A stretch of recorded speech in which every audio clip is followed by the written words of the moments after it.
এসএনদে part 1 second সেমিস্টারের জন্যে binomial theorem পাতা নম্বর 397 প্রশ্নমালা 8 কেউ দেখবে দেখো সংক্ষিপ্ত চার নম্বরের যে প্রশ্ন পড়ে তার 3-এর দাগের 8-এর অঙ্কটা রোমান হরফ দেখো 1 plus x to the power p 1 plus 1 by x to the power q এর এক্স বর্জিত পদ বার করতে বলেছে। অঙ্কটা দেখবে, আমি যে প্রসেসটা করি একবার দেখবে, তুমি করেছো নিশ্চয়ই, একবার এই প্রসেসটা দেখবে।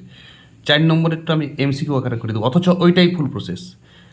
দেখো এইটা চুপচাপ আছে, বলো এইটা 1 plus x by x to the power q হবে, তাহলে সূচকের আমি 1 plus x to the power p q করে নিতে পারি উপরটা, আর নিচে এক্স কিউ। বলো এইটা এখন থাকি গেল। এখন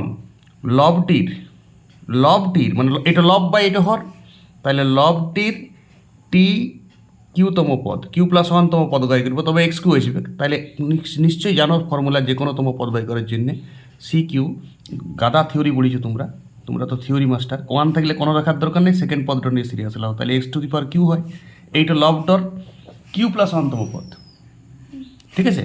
এইবারে যদি এইটা লবডর কিউতম পদ হয় তাহলে নিচেও এক্স কিউ আছে, আর এইটাই তো এক্স কিউ পদ, তাহলে স্পষ্টত আর কিছু লেখার দরকার নেই, স্পষ্টত এক্স বর্জিত পদ,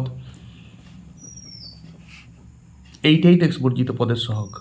এক্স বর্জিত পদের পদ নির্ণয় করতে বলেছে, বিস্তৃতির এক্স বর্জিত পদ, তাহলে p plus q C q এইটাই এক্স বর্জিত পদ, এটাই অ্যান্সার তো, বাস এইটাই অ্যান্সার। এবার একটা ভাঙিয়ে দেবে ফ্যাক্টোরিয়াল পি প্লাস কিউ, যদি ভাঙবার ইচ্ছা আছে factorial q by factorial p, এইটাই উত্তর। এইটা রাখলেও চলবে। বোঝা গেল? উপরটাকে আমি সূচকে যোগ করে নিয়েছি 1 প্লাস এক্স, দুটাই তো হয়ে গেল, একটু সেকেন্ড পদটাকে ভাঙতে হবে। আর বাকি অঙ্কগুলো আমার অনেক শর্ট প্রসেস আছে, একটা সঙ্গে স্যাম্পল দিলাম। বাইনোমিয়াল থিওরেম শেষ। 11-এ এখন সবাই কোয়েশ্চেন ব্যাংক করো, সামনে পরীক্ষা, আর বইটা খুঁজো না, থিওরি বেশি পড়ে লাভ নাই, নিজের হাতে অঙ্ক প্র্যাকটিস করো, থিওরি আপনিই চলে আসবে। অঙ্ক থিওরি পড়ার জন্য নয়, হাঁটুতে বুদ্ধি থাকলে এইসব করবে। ওকে।